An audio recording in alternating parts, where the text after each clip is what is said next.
Welcome to today's market report. European stock markets weakened on Monday, starting the week on a cautious note, with investors focusing on developments surrounding the pandemic and the vaccine rollouts. DAX in Germany traded 1.3% lower, CAC 40 fell 1.1%, FTSE 100 dropped 1.1%. UK Prime Minister Boris Johnson will set out a roadmap to ease England's third national lockdown on Monday, having met a target to vaccinate 15 million Britons from higher risk categories by mid-February. That said, Johnson has stressed the need to avoid complacency and the lockdown will only be lifted slowly. Newspaper reports suggest that the travel and hospitality industry is unlikely to be functioning anywhere near normality by the important Easter break. This sector has been battered by the mobility restrictions put in place to combat the transmission of the virus. Earlier Monday, British Airways-owner IAG said it has raised total liquidity by £2.45 billion, reaching final agreement for a £2 billion loan and striking a deal to defer £450 million of pension contributions. Its stock rose 0.6% in an overall weaker day. The UK has been the bright spot in Europe in terms of the speed of its vaccination rollout, and concerns exist that continental Europe will still be locked down for some time to come. Indeed, the mayor of Nice in southern France called Sunday for a weekend lockdown to reduce the flow of tourists as it battles a sharp spike in coronavirus infections. European Central Bank President Christine Lagarde is set to give a speech later on Monday, while Germany's IFO Business Climate Index rose by more than expected in February. With both current performance and expectations coming in stronger, manufacturing remained the strongest sector. In other corporate news, Galp Energia stock fell 3.2% as the Portuguese energy company posted a loss in the fourth quarter, while G4S stock slumped 9.8% after GardaWorld said it would not revise its 235p per share offer for the British private security company.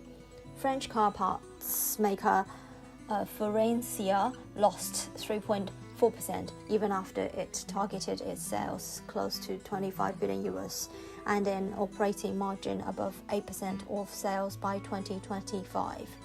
Oil prices climbed on Monday as US production returned only slowly from last week's severe cold snap, further tightening a global market where inventories have fallen sharply in recent weeks. Crude futures traded 0.5% higher at $59.55 per barrel. Brent rose 0.6% to $62.53 per barrel. Gold futures rose 0.9% to $1,792.70 per ounce. On the FX front, the pound appears to have caught a fresh bid on Boris Johnson's comment this morning that we will be setting out a roadmap to bring us out of lockdown cautiously, adding that the priority has always been getting children back into school. Our decisions will be made on the latest data at every step.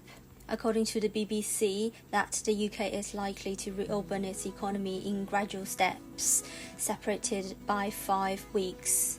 GBP USD has been driven back above 140 on the back of that. The UK has gained the first mover advantage in terms of getting the COVID inoculations, and now with about 25% of the population vaccinated with the first dose. This factor continues to underpin the sentiment around the pound. The reflation trade amid vaccine and stimulus optimism continues to benefit the risk asset, the GBP, as investors ignore that latest Telegraph report highlighting impending Brexit risks. Markets remain focused on the reflation trade theme, awaiting fresh updates on a potential US stimulus deal. The main highlight for the spot remains the UK Prime Minister Johnson's speech, in which he is expected to outline the path out of the lockdown. the upper line of an ascending trend channel from September 10th, 2020, currently around 140.35, guards short-term GBP USD upside, while the pullback moves eye the 140 threshold. The mid-February top near 139.50 will question the cable's any further weakness. Euro-dollar has been on the back foot as US yields push the dollar higher. Conversely, optimism about the global economy is boosting the euro. On Monday, the German IFO business climate and the Fed Chair Powell's words may send the pair higher. Powell will likely reiterate the bank's commitment to supporting the recovery, which means looser monetary policy for longer, and that would weigh on the greenback. The dollar index was down 0.11% at 90.267. This is today's market news. Thanks for listening. We'll see you next time.